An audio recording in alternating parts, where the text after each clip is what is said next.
Apa dengan maksud haji ikan itu? Apakah jemaah haji asal Indonesia mereka suka makan ikan dengan porsi yang banyak? Ataukah mereka membawa ikan ketika proses ibadah haji? Ataukah mereka sambil memancing ikan sehingga timbullah julukan haji ikan?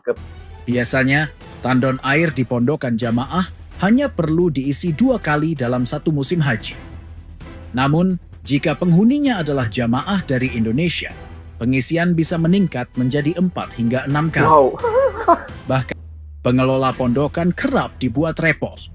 Tak jarang mereka harus mematikan aliran air untuk sementara waktu agar tandon tidak kosong total.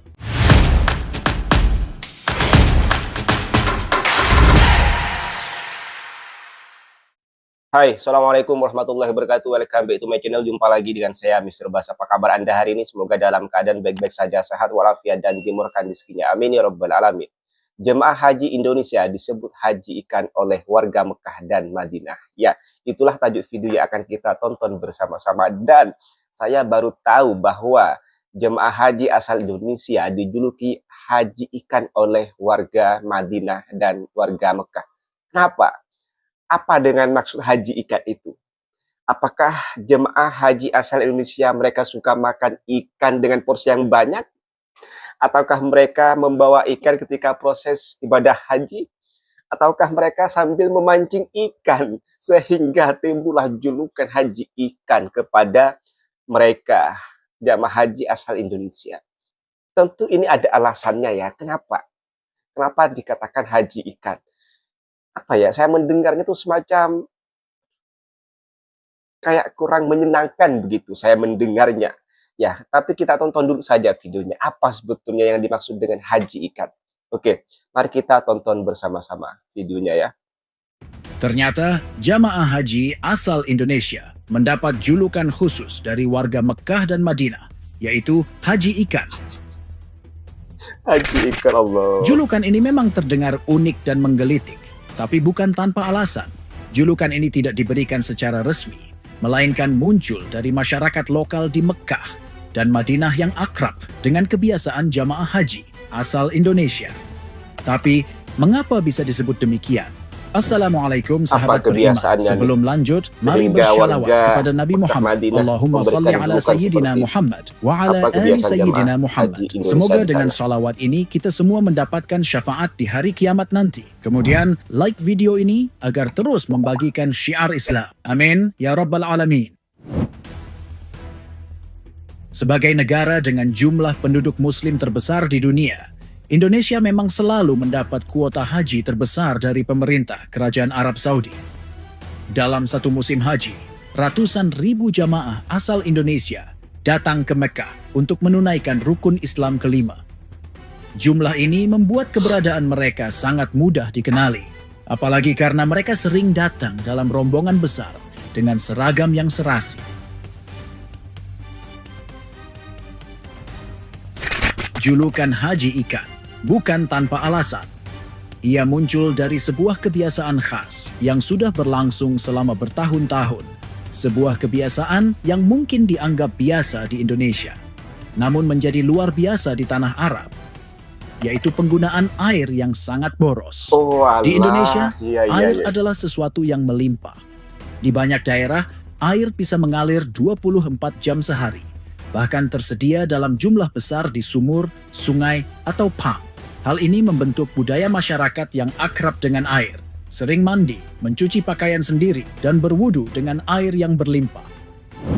Namun, ketika kebiasaan ini dibawa ke Mekah dan Madinah, situasinya berubah drastis. Arab Saudi adalah negara gurun. Ketersediaan air bersih sangat terbatas dan mahal. Untuk mencukupi kebutuhan harian warga dan jamaah haji, pemerintah Arab Saudi harus mengandalkan truk-truk tangki raksasa yang mengangkut air dari berbagai sumber ke kota suci. Air yang tiba kemudian dialirkan ke tandon-tandon besar yang berada di bawah hotel, pemondokan, atau rumah-rumah penduduk. Tandon ini biasanya berkapasitas besar, bahkan ada yang bisa menampung hingga 30.000 liter air. Biasanya, tandon air di pondokan jamaah hanya perlu diisi 2 kali dalam satu musim haji. Namun, jika penghuninya adalah jamaah dari Indonesia, pengisian bisa meningkat menjadi 4 hingga 6 kali. Wow. Bahkan, menurut beberapa pengelola pondokan, dalam kondisi tertentu air bisa habis hanya dalam waktu 7 hingga 10 hari. Ini terjadi karena jamaah Indonesia memiliki kebiasaan seperti mandi beberapa kali sehari, meskipun hanya berkeringat sedikit, mencuci pakaian sendiri di kamar mandi, berwudu dengan jumlah air yang berlebih atau menggunakan air secara bebas, tanpa merasa perlu menghemat. Pengelola pondokan kerap dibuat repot. Tak jarang mereka harus mematikan aliran air untuk sementara waktu agar tandon tidak kosong total. Sayangnya, kebijakan ini justru sering menimbulkan ketegangan atau keluhan dari jamaah yang merasa kebutuhannya terganggu. Betul, betul. Fenomena ini menunjukkan bagaimana perbedaan budaya dan kebiasaan bisa menciptakan dinamika tersendiri dalam penyelenggaraan ibadah haji. Di satu sisi, kebiasaan cinta air jamaah Indonesia mencerminkan nilai kebersihan yang tinggi yang memang dianjurkan dalam Islam. Namun di sisi lain, hal ini bisa menjadi tantangan ketika berada di negara dengan keterbatasan sumber daya.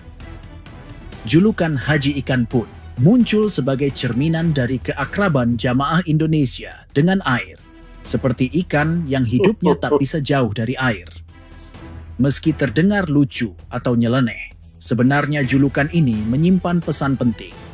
Perlunya adaptasi dan kesadaran dalam menjaga keseimbangan dan menghargai sumber daya dimanapun kita berada. Ibadah haji bukan hanya soal ritual, tetapi juga tentang adab dan etika selama menjadi tamu Allah di Tanah Suci. Betul, betul. Menghormati Betul sekali, budaya adab dan lokal, etika. memahami kondisi lingkungan, serta berperilaku hemat dan bijaksana dalam menggunakan fasilitas umum adalah bagian dari akhlak seorang haji yang sejati. Jika kita terbiasa hidup di tanah air dengan segala kelimpahannya, bukan berarti kebiasaan itu bisa diterapkan begitu saja di tempat lain. Sebaliknya, justru saat itulah ujian sebenarnya datang. Mampukah kita menyesuaikan diri, menjaga diri, dan menjadi tamu Allah yang tidak menyusahkan orang lain? Julukan Haji Ikan mungkin bisa membuat tersenyum, namun semestinya juga menjadi pengingat bagi jamaah Indonesia untuk membawa nama baik bangsa dengan sikap yang bijaksana. Bahkan dalam hal yang sederhana seperti penggunaan air. Sebab di balik air yang tampak sepele, tersembunyi nilai besar tentang kesadaran, kepedulian, dan tanggung jawab sosial.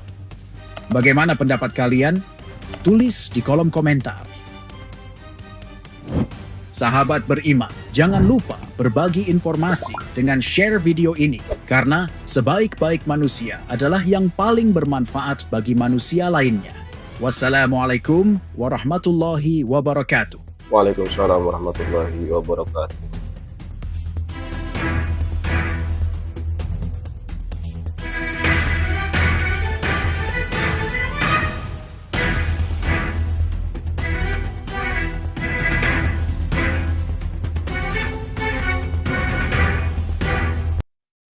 Oke, sudah ya. Kita sudah saksikan dan kita sudah tahu alasannya kenapa jemaah haji Indonesia dikatakan haji ikan. Ya, seperti itulah. Itulah alasannya kenapa dikatakan haji ikan. Karena jemaah Indonesia ini boros air. Ya, tadi dikatakan sedikit-sedikit mandi. Ya, berpuluh sedikit mandi gitu ya. Oke lah, itu kalau di kampung kita di Indonesia karena sumber air itu melimpah, itu tidak masalah, it's okay. Kita mandi setiap waktu pun it's okay. Tetapi ketika berada di suatu negara yang mana sumber daya airnya itu terbatas, maka kita harus tahu ya. Ya. Kita harus tahu bagaimana memanfaatkan air itu. Jangan terlalu boros. Kalau sampai dijuluki haji ikan ini kan artinya segitu parahnya kebiasaan mereka yang menggunakan air di saat yang tidak begitu penting. Ya. Padahal air di Arab Saudi itu sangat berharga karena di sana sumber air itu susah. Ya, inilah perlunya beradaptasi dengan lingkungan, dengan negara baru yang kita datangi. Ya. Tadi juga dijelaskan kita juga harus beretika dan beradab di negara orang. Kita harus menghargai apapun yang ada di sana. termasuk dalam penggunaan air kita juga harus hitung-hitungan. Ya, jangan samakan dengan kita menggunakan air di kampung. Ya, jangankan di Arab Saudi, di negara kita pun kalau musim kemarau kita juga penghematan, ya, karena sumber mata air itu berkurang kalau musim kemarau. Kita jadi penghematan, sama seperti di Arab Saudi. Di Arab Saudi itu negara yang kering, ya, tidak begitu banyak sumber mata air. Maka di sana itu penghematan, dan kita selaku pendatang, kita harus juga ikut berhemat penggunaan air di sana. Tadi juga diinformasikan bahwa biasanya dalam satu waktu tandon air itu cuma ngisi 1 kali. Tetapi kalau sudah kedatangan jamaah Indonesia, itu bisa 4 sampai 6 kali mengisi tandon air. Ya, segitu borosnya gitu ya. Allah, ya tidak heran, tidak wajar kalau warga Madinah dan Mekah menjuluki Indonesia sebagai haji ikan. Ayolah, ayolah jemaah Indonesia, jangan berbangga hati ketika warga sana menyebut haji Indonesia adalah haji ikan. Jangan berbangga, itu menurut saya adalah suatu apa ya? Konotasi negatif ya, karena itu tidak membanggakan, karena julukan itu bukan suatu yang membanggakan, tetapi adalah suatu yang kalau boleh saya tangkap artinya itu adalah hal suatu julukan yang negatif ya. Konotasinya itu negatif. Jadi ayolah eh, ke depannya ya, perbaiki citra haji Indonesia ya. Yang tadinya haji ikan ya ubahlah supaya haji ikan ini tidak ada gitu kan. Artinya kita harus mengurangi kebiasaan kita menggunakan air berlebihan di Arab Saudi gitu ya. Ya paling tidak contohlah Malaysia. Saya rasa sampai saat ini saya belum mendengar cerita-cerita kurang baik haji Malaysia di Arab Saudi. Yang saya dengar jemaah haji Indonesia terus gitu ya. Yang negatif pula yang terdengar di media, yang diberitakan di media. Allah, haji ikan. Kirain apa gitu tadi haji ikan. Ternyata karena saking borosnya menggunakan air sampai-sampai dijuluki haji ikan. Menggelikan sebetulnya kalau saya mendengar ya. Malah kita jaga adab dan etika di negara orang, kita harus menghargai aturan yang ada di negara orang, kebijakan yang ada di negara orang. Kita jangan sesuka hati. Bagi para penyelenggara haji ya, edukasi para jamaah haji sebelum berangkat ke Arab Saudi untuk tidak menggunakan air berlebihan ya. Edukasi mereka apa yang seharusnya dilakukan dan apa yang tidak boleh dilakukan di sana, termasuk penggunaan air ini ya, kasih tahu sama mereka. Karena air di Arab Saudi itu terbatas, tidak semelimpah di Indonesia. Oke, mungkin cukup sekian konten pada kali ini. Kurang lebihnya saya mohon maaf. Sampai jumpa di next konten. Wassalamualaikum warahmatullahi wabarakatuh.